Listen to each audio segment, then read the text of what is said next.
자, 김진아 교수님 기조발제 첫 번째로 함께 하겠습니다. 어서 오십시오.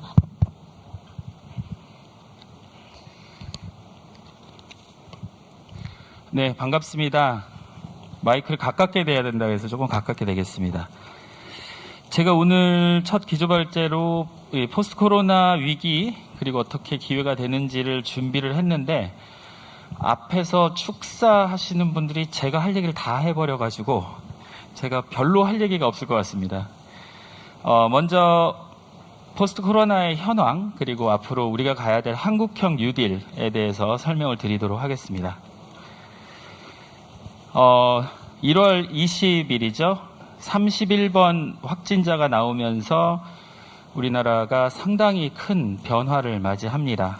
그리고 3월쯤을 중심으로 피크 1140명 정도를 찍고 다시 내려가면서 현재 여러분이 보고 계시는 상당히 안정적인 1차 팬데믹이 끝납니다. 짧은 시간에 이 방역, K방역이라는 것으로 안정적으로 끝나고 현재 보시는 그래프는 6월 30일까지 정도고요. 6월 28일 282명 정도가 사망을 했습니다. 그리고 우리는 지금 2차 팬데믹을 준비를 해야 됩니다. 그리고 지금 광주 광역시에도 예상하지 못했던 많은 환자들이 나오고 있습니다. 그런데 미국의 경우를 한번 보겠습니다. 자, 앞에서 잠깐 우리 보셨던 거 그래프의 숫자를 보시면 1200하고 14,000 정도가 되어 있습니다. 미국의 숫자를 보시면은 45,000하고 300만이라는 숫자가 보입니다. 그렇죠? 미국은 2차 팬데믹이 안 올 거라고 얘기를 합니다. 이유는 아시나요? 네, 아직 1차 팬데믹이 안 끝났습니다. 그래서 2차 팬데믹은 오지 않을 사회라고 얘기를 하고 이 덕분에 또는 이 이유로 우리 트럼프 대통령이 상당한 지지율에 영향을 받고 있습니다. 현재 미국의 사망자는 12만 8천 명 정도 되고요. 미국 전체 인구의 한 0.7% 정도가 확진자로 판명이 되고 있습니다. 보통 우리가 전쟁을 겪었을 때 전쟁은 물리적인 충격이라고 합니다. 그래서 물리적인 충격에 의해서 사람이 공포심을 느끼는 상황인데 코로나19 같은 경우는 물리적인 충격이 아닙니다. 심리적인 충격이고요. 심리적인 충격이 여러분한테도 지금 다가와 있는데 이 심리적인 충격이 인류 역사상 이렇게 많은 사람을 죽이는 경우는 그렇게 많지 않았습니다. 그런데 미국의 전쟁 역사를 보면 가장 컸던 남북 전쟁, 내부 전쟁이니까 그렇게 고려를 안 한다 치더라도 전 세계 전쟁인 2차 세계대전 30만 명 이내로 사망자가 있었는데 현재 방금 보셨던 12만 8천 명이라고 하는 사람이 코로나로 미국 전역에서 사망을 하셨습니다. 앞으로 더 많은 사망자가 나올 것이고 만약에 지금 잡지 못한다면 세계 2차 세계대전 이상의 숫자가 예상이 됩니다. 왜 그랬을까요? 왜 이 많은 일들이 벌어지고 있는지에 해당하는 부분, 그리고 우리는 왜 코로나에 상당히 두려워하고 있는지에 대한 부분을 잠시 살펴보겠습니다. Great 락다운이라고 하는 사건이 있었습니다. 전쟁이 있어도 국경을 닫진 않았고요. 전쟁이 나도 학교가 닫지는 않았습니다. 오늘 교육 포럼 부분을 많이 얘기를 하실 텐데 학교가 문을 닫은 상황은 역사상 거의 없죠. 처음이라고 보실 수 있는 상황이고요. 전쟁보다 더 처절한 봉쇄가 이루어지니까 바로 연이어서 미국의 고용 유지 정책 중에 하나는 고용 탄력성이라는 거였습니다. 고용 탄력성은 언제든지 어느 직종이든 바꿀 수 있다는 부분이었는데 오히려 우리나라의 고용 안정 정책이 훨씬 더 이런 상황에서 유리했구나라는 걸 알게 됩니다. 전체 대실업은 5월달 기준으로 3,300만 명이고요. 지금 6월달 기준으로는 3,500만 명에서 3,700만 명까지 올라가고 있습니다. 여러분 이 숫자가 그냥 가슴에 안 와닿으시니까 제가 한번 예를 들어드리겠습니다. 우리나라 전체 고용 가능 인구가 3,800만 명입니다. 무슨 얘기냐면 지난 3개월 동안 미국의 고용 가능 인구가 우리나라 하나를 그냥 싹 잡아먹었다라고 생각을 하시고 우리나라 전체 국민들이 현재 실업자라고 생각을 하시면 어마어마한 사건입니다.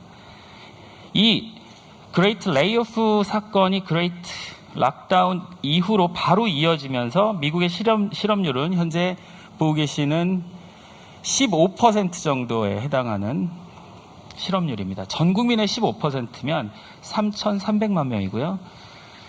3억 3천만 명의 15%면 5천만 명입니다. 우리나라 인구입니다.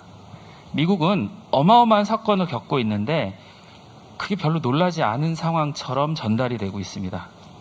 그리고 여기서 필요로 하는 것들이 우리나라 그리고 광주, 전남 이곳에서 오늘 깊게 토론하고자 하는 대전환의 문제라는 부분입니다.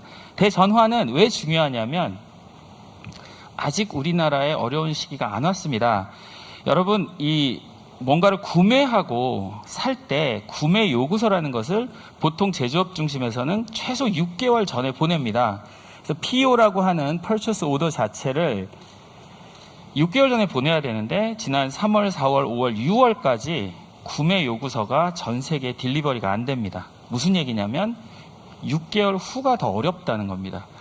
우리나라도 대비를 해야 되고 11, 12월 달이 훨씬 더 어려운 경제 상황이 올 것으로 예측을 하고 있습니다. 이런 상황에서 이대로의 세상과 이대로의 정책과 이대로의 사회 기조로는 바뀔 수 없다라는 부분에서 많은 전문가들이 대전환을 요구하고 있습니다.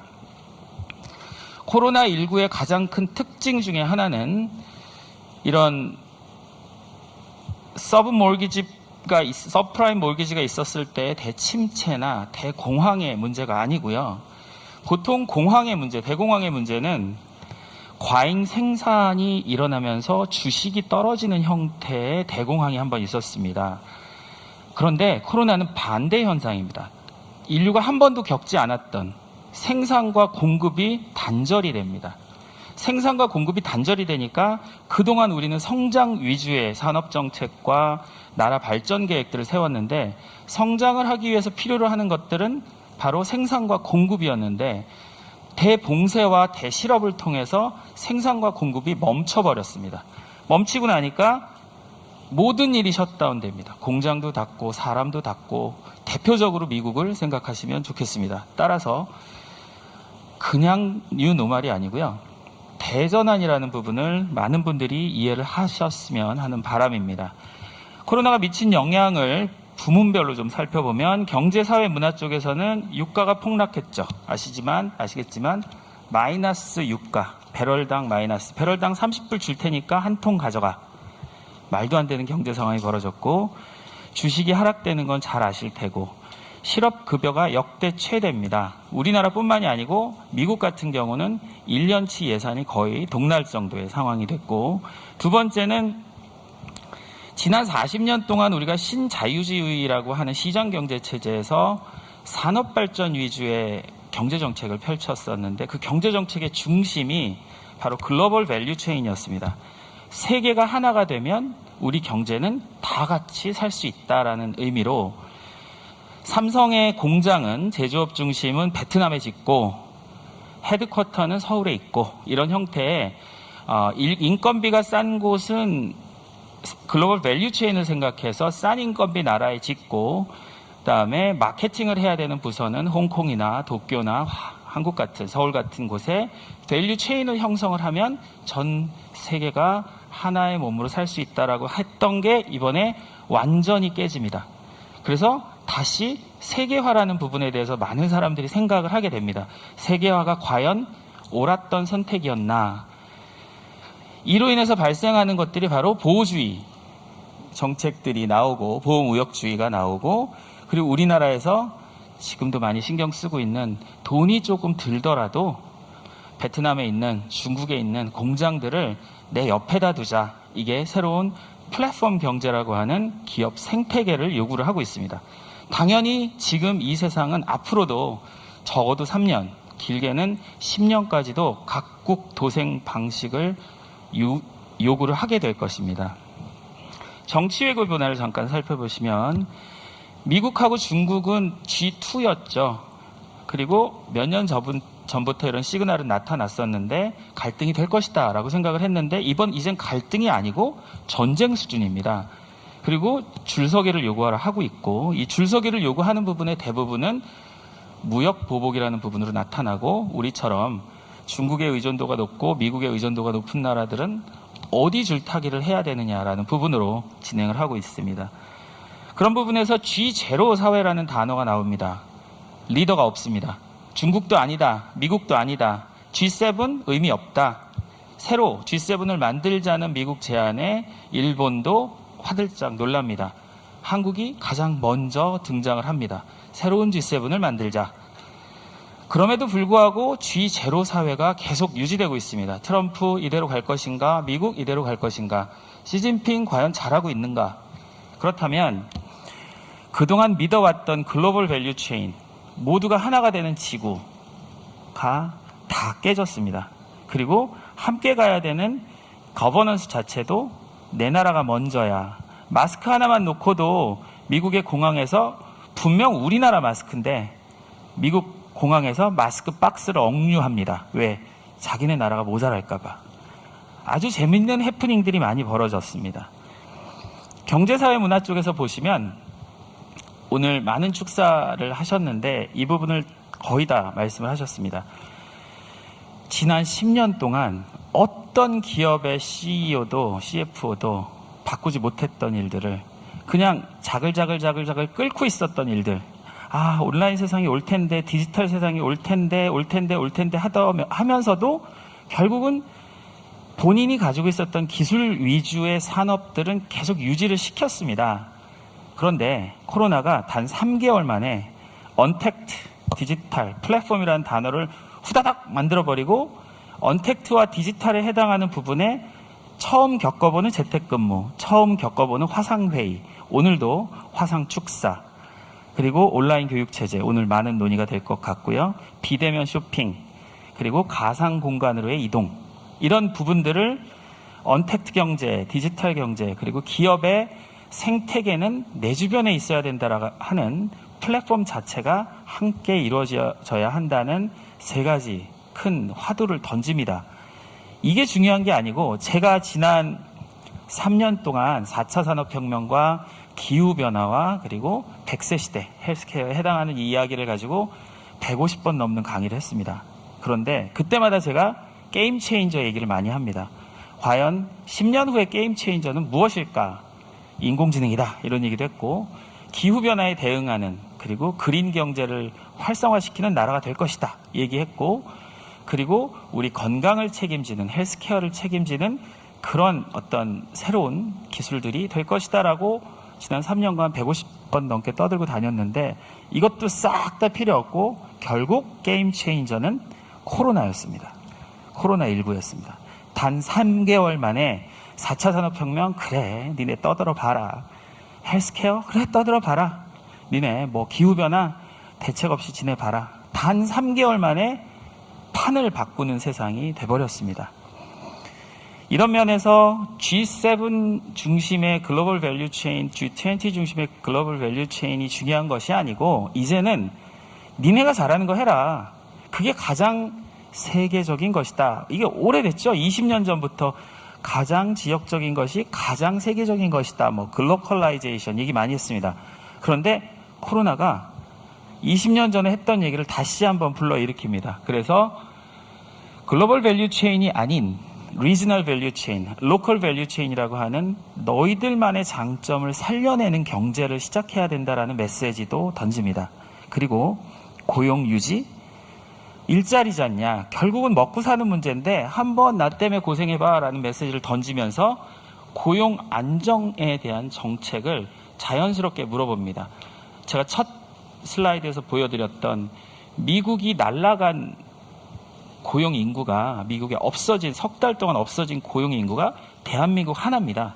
대한민국 하나가 훅 없어졌는데, 그럼에도 불구하고 계속 이따위로 고용 유지 정책을 가져갈 거야 라는 메시지를 던집니다. 그래서 발빠르게 문재인 정부는 또 전국민 고용보험이라고 하는 메시지도 던지면서 대응을 해나가고 있습니다. 그리고 가장 자랑스러운 부분들이 K방역이죠. 개방, 민주, 투명, 그리고 창의적인 우리 나라의 어떤 역량을 모아서 전 세계에 알리게 된 배경인데, 이 메시지는 단순히 K방역의 성공으로 끝나서는 안 되고 세계화를 재정립해야 된다. 욕심을 부리자면 한국 중심의 세계화가 재정립이 필요하다라는 메시지를 던지고 고용보험, 전국민 고용보험 한번 해보자. 우리가 할 수 있다. 한국이기 때문에 할 수 있다. 그리고 앞으로 국제협력들은 한국이 주도를 해나갈 수 있다라는 고마운 메시지를 던지고 갑니다. 그러면서 소비 트렌드를 한번 쫙 바꿔놓는데요. 헬스케어, 하이진, 건강에 해당하는 소비 패턴이 더 늘어납니다.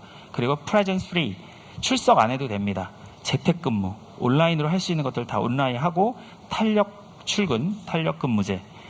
그리고 서바이벌 퍼스트라고 하는 이게 살기 위한 상품들이 더 많이 팔립니다. 예전에는 럭셔리하고 치장하고 하는 부분들, 과시하는 부분의 소비가 늘어났다면 거의 바닥을 칠 정도로 줄어들면서 휴지, 수건, 마스크, 손소독제 등등의 내가 가장 필요로 하는 생활 필수품 중심으로 소비 트렌드가 변합니다. 그리고 그레이트 인도어라고 하는 집안에서의 생활이 오히려 더 안전하다라고 하는 메시지가 전달이 돼서 저희 전문가들이 홈코노미라는 단어를 만들어 봤습니다. 집 안에서의 경제, 헬스케어, 온라인, 그리고 맨리스, 무인화되는 세상, 그리고 이코노미 앳 홈, 그래서 홈코노미 세상이 다가오고 있습니다.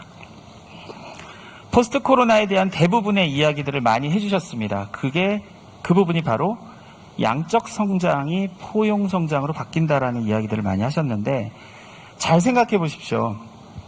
지난 40년 산업 중심의 사회, 그리고 많은 것을 잃어버렸던 우리가 탄소화 교체도 하기도 했고, 근데 가장 중요했던 것은 효율성이었습니다. 내가 인풋을 주고 아웃풋이 얼마나 많이 나오느냐 하는 효율성과 돈이 되냐라고 하는 경제성. 이게 지난 40년이었고 현재 우리를 만들어서 땡큐 고맙기는 한데, 그런데 이번 코로나가 무엇을 알려줬느냐라고 물어봤을 때는 양적 성장을 위한 성장은 이제 그만해라. 그리고 여러분이 안전하게 살 수 있는 그 안전한 사회, 그리고 지속 가능하게 후 세대들한테 물려줄 수 있는 지속 가능한 사회, 그리고 격차를 가지고 있는 부분에 대한 회복 탄력성과 이 포용 성장, 이 부분을 가르칩니다. 여러분 이런 생각 한번 안 해보셨어요? 코로나가 모든 분야를 평등하게 만들고 있습니다. 평등하게. 많이 얻었던 사람은 잃게 만들었고 없었던 사람들은 갖게 만들었습니다. 전 분야가 그런 건 아니지만 많은 부분들이 코로나에 의해서 평등해지고 있습니다. 포용 성장의 기회가 다가오고 있는 부분들이고요. 그러면서 한국은 개방, 민주, 투명, 그리고 창의라고 하는 K-방역의 국제화로 이제 새로운 발돋움을 시작을 했습니다. 현재 보고 계시는 이야기들은 불필요한 접촉을 줄이는 드라이브 스루부터 시작해서 사회적 거리두기, 자발적 월세를 내린 착한 임대인, 이런 이야기들은 한국 사람이 기사화해서 적은 것이 아니고 미국의 퓨 리서치라는 곳에서 설문조사를 했는데 한국이 가장 잘한 일 중에 무엇이냐라고 해서 한 20가지를 얘기했는데 상위 10가지입니다. 우리가 월세를 내려준 것도 이들한테는 엄청난 사건입니다.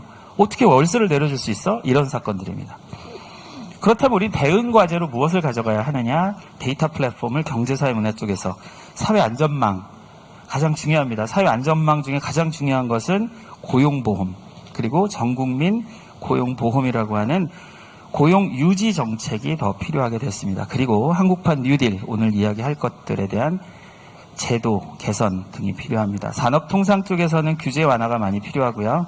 민생금융, 산업안정 패키지, 그리고 회복 탄력성이 있는 일자리, 지속 가능한 일자리, 그리고 로컬 밸류 체인을 광주 중심으로, 전남 중심으로 지역사회에 가까운 곳과 한번 시도를 해보자라는 생태계 유지입니다.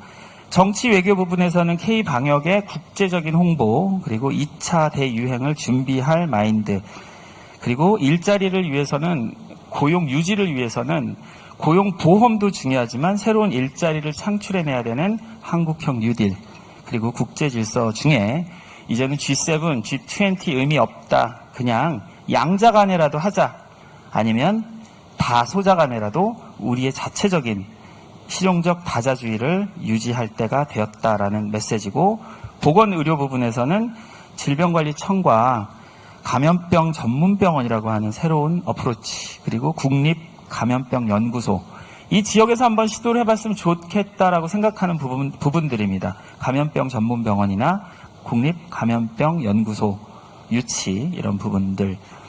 과학기술로 내일 이야기할 한국판 뉴딜에서의 디지털 인프라에 대한 선점뿐만이 아니고 그린 인프라에 대한 선점들이 새로운 일자리를 만들고 앞으로의 대담하고 창의적인 기획과 과감한 집행으로 선도할 수 있는 경제를 만들자라는 부분들이 오늘 축사들에서 다들 녹아 있었습니다. 코로나가 주는 이런 전환에 대한 요구, 그리고 전환에 대한 요구를 가질 수 있는 실행 파일이 무엇이냐라고 생각할 때 바로 뉴딜이라고 이야기를 합니다. 뉴딜의 가장 큰 조건 중에 하나는 3R, 3R이라고도 하는데 Relief, Recovery, 그리고 Reform이라고 하는 구제를 해야 되고 사람들을 살려내야 되고 회복을 해야 되는데 경제와 일자리로 회복을 시키고 마지막에는 그들을 실천할 수 있는 제도개혁, 행정개혁들이 필요하다라고 하는 루즈벨트의 큰 교훈이 있었습니다. 루즈벨트 바로 이후에 이어가는 와그너법이라는 게 만들어지면서 안전망을 구축하는 형태로 거의 20년간 진행된 뉴딜 사업은 미국의 경제 부흥을 만들어낸 결과였습니다. 현재 보고 계시는 이 테네시강과 현재 보고 계시는 라스베이거스의 후버댐, 이 후버댐 부분은 이 역사적인 사건들을 지켜보다 보면은 왜 제가 일자리를 만들었는지를 간단히 설명을 드리겠습니다. 물을 모으잖아요. 물을 모으면 사실 모을 수 있는 자원들이 세 가지가 있습니다. 물, 에너지, 데이터인데요. 이제 새롭게 데이터가 등장을 하는데, 물을 모으면 모은 물을 나눠줘야 되는 수로가 필요하고요. 수로를 통해서 먹는 물을 만들어내는 정수장이 필요하고, 정수장을 가지고 물을 나눠주는 관망이 필요하고, 관망을 가지고 물을 받을 수 있는 수도꼭지가 필요합니다. 근데 이 일련의 사업을 잘 상상해 보시면 어마어마한 일자리가 만들어집니다. 그래서 정부가 얘기하는 디지털 뉴딜이라고 할 때 문재인 대통령이 디지털 댐이라는 단어를 쓰셨습니다. 이유는 후버댐처럼 물을 모았을 때 파생되는 일자리들이 무엇이 있는지 각 부처별로 전부 한번 조사해봐라. 있을 것이다. 네, 있습니다. 있고 이 일자리 하나로 많은 사람들이 먹고 살 수 있을까? 사실 부족해서 오늘 그린 뉴딜까지 논의를 하고자 합니다. 이런 포스트 코로나 해결책은 결국은 그 실행 파일, 뉴딜인데요. 그 뉴딜이 초대공황 이상의 사건을 만들어 놓은 지금 전 세계의 모든 경제 상황에 한국형 뉴딜이 또 하나의 모델이 되길 바란다라는 바람으로 미래 어떻게 준비해야 되냐라는 부분을 설명을 드리겠습니다. 디지털 뉴딜 많이 이야기들을 하시고 정부는 크게 네 가지의 큰 틀을 이야기합니다. 비대면 사업, 디지털 인프라, SOC의 노후된 SOC를 디지털화하는 것, 마지막으로 디지털 격차가 있는 곳에 와이파이를 설치를 하면서 포용적인 안전망까지에 해당하는 큰 틀의 디지털 인프라 개혁이라고 하는 부분을 던집니다. 그 중에 10가지 중점 과제들이 있고 다 한번 신문을 통해서 보셨을 것이고, 그리고 던지는 그 캐치프레이즈는 DNA us, 우리와 함께하는 DNA 해서 데이터, 네트워크, 인공지능, 언택트, 그리고 오래된 SOC에 대한 개혁, 개발이라고 하는 것들입니다. 그렇다면 그린 뉴딜은 무엇이냐라고 할 때 사실은 올해 이 모든 사건들이 이루어졌어야 되는 사건들입니다. 20년까지 재생에너지 소비율 20% 달성, 에너지 효율을 20% 증가하고 이산화탄소, 탄소 배출량을 20%를 감소하여 2020부터는 탄소 이후 문명 AC라고 합니다. 그러니까 애프터 카본의 시대라고 했는데 AC 원년입니다. 올해가 AC 원년, 애프터 코로나 원년입니다. 올해부터는 탄소가 줘야 되는 메시지보다는 코로나가 줬던 메시지가 더 의미가 있는, 그래서 그린 뉴딜이라는 것은 친환경, 정확히 얘기하면 탈탄소 정책이고, 이 정책을 위해서는 이 실행 파일은 인프라 구축입니다. 흔히들 토목공사라고 하는데 맞습니다. 맞고 운송 메커니즘 부분의 교통 부분과 통신 메커니즘에 해당하는 커뮤니케이션 부분 그리고 에너지 부분입니다. 자율주행 자동차는 당연히 올 것으로 알고 계시고 또 재생에너지를 통한 사물 인터넷인데 사실 재생에너지를 통한 사물 인터넷 자체는 우리 전체 에너지의 75%를 사용을 하고 있습니다. 현재 ICT 분야가 전체 에너지 중에 화석연료를 사용하는 비중이 75%입니다. 그 부분을 재생에너지로 바꾸는 인프라 그리고 그 인프라를 유지하기 위한 유지관리부터 많은 그린 인프라들을 이야기를 합니다.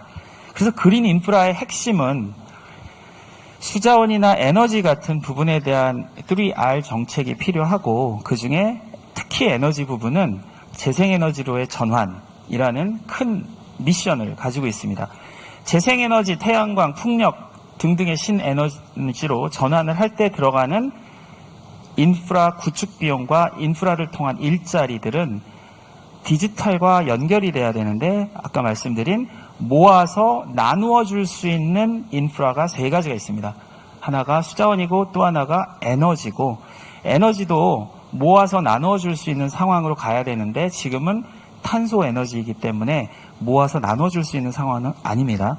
그리고 데이터도 역시 우리에게 가장 필수적인 모아서 나누어 줄 수 있는 그리고 이들을 모으기 위해서는 인프라가 필요합니다. 수자원 뉴딜 그리고 에너지 뉴딜 그리고 데이터 뉴딜 부분은 자료로 대신하겠습니다. 결국 한국형 뉴딜의 방향은 정부가 먼저 던진 기치는 디지털 뉴딜이었지만 현장에 있는 전문가들은 옳다 하지만 디지털 뉴딜은 더 큰 인프라에 얹혀졌을 때 혁신적인 효과가 나타날 것이다라고 하는 부분에서 그린 뉴딜을 다시 한번 확인을 하고 있습니다. 코로나가 어떻게 보면 자연이 김희선 총장님께서 말씀하셨지만 자연이 우리에게 줄 수 있는 마지막 선물이라고 봅니다. 인간이 인프라를 지을 수 있는 시기는 이번이 마지막이라고 생각을 합니다. 보통 인프라를 구축하기 위해서는 20년 정도의 시간이 걸리는데요. 20년 정도의 시간이 인간이 지을 수 있는 마지막 인프라라고 생각하신다면 결국 20년 후에 또 다른 인프라가 40년 후에 또 다른 인프라가 필요하다면 그때는 로봇이 지을 겁니다. 그렇다면 지금이 우리가 한국형 뉴딜을 전 세계의 모델로 인간이 할 수 있는 마지막 인프라 가장 아름답게 가장 멋지게 그리고 인류를 위해서라고 하는 기치를 들고 한국형 뉴딜을 국제사회에 제안을 해도 괜찮을 것 같습니다. 말씀드린 대로 70% ICT 인프라를 화석 연료에서 빼내고 재생의 에너지로 노력한 회사들이 있습니다. 애플과 구글. 이들이 창조적 파괴를 통해서 노키아가 망해갈 때 애플은 다시 치고 올라가는 반등의 포인트를 가져옵니다. 어쩔 수 없이 가는 게 아니고 그들의 선택이 아니고 당연히 애플과 구글은 재생에너지로 바꾸겠다는 의지를 가지고 이 티핑 포인트와 디지털의 그린을 입히는 그리고 그린과 디지털이 같이 갈 수 있는 창조적 파괴를 시작을 했습니다. 제가 앞에 선진한국이라는 단어를 붙였습니다. 선진한국의 노력이 어떤 부분이 있냐면 전력망의 인프라를 개편하겠다는 한전의 발표가 한 달 전에 있었습니다. 이게 재생에너지 전력과 인터넷을 결합시키기 위해서 고전압 직류를 공급하겠다라고 하는데 이게 세계에서 두 번째입니다. 첫 번째는 독일이었고요. 그리고 2019년에 녹색 채권 투자 중에 한국이 60% 투자로 전 세계 1등입니다.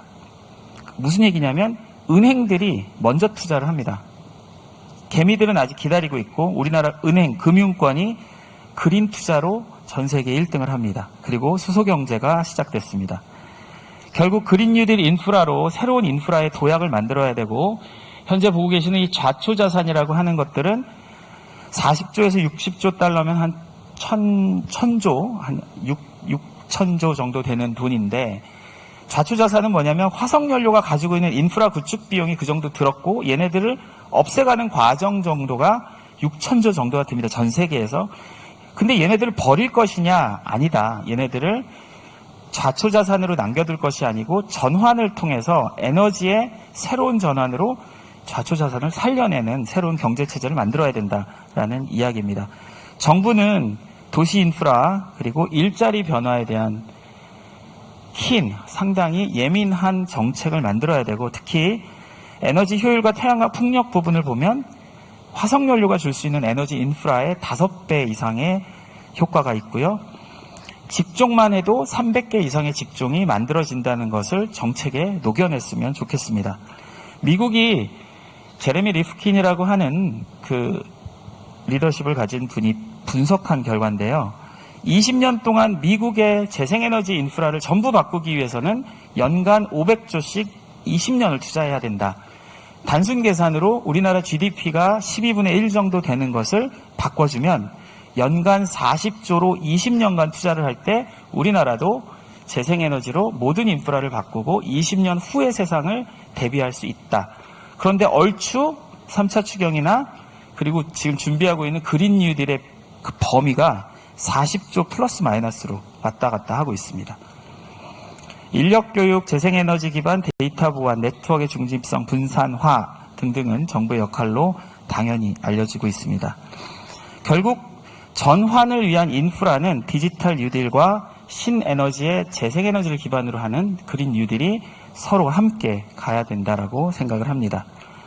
마지막 메시지는 이런 공적 인프라는 민간이 하는 것이 아니고 지금부터 20년 동안 정부가 주도를 해서 새로운 세상을 만들어내야 되고, 인류에게 주는 마지막 인프라, 그리고 이 이후부터는 로봇이 만들다고 생각하셔도 저는 과언이 아니라고 생각합니다. 감사합니다.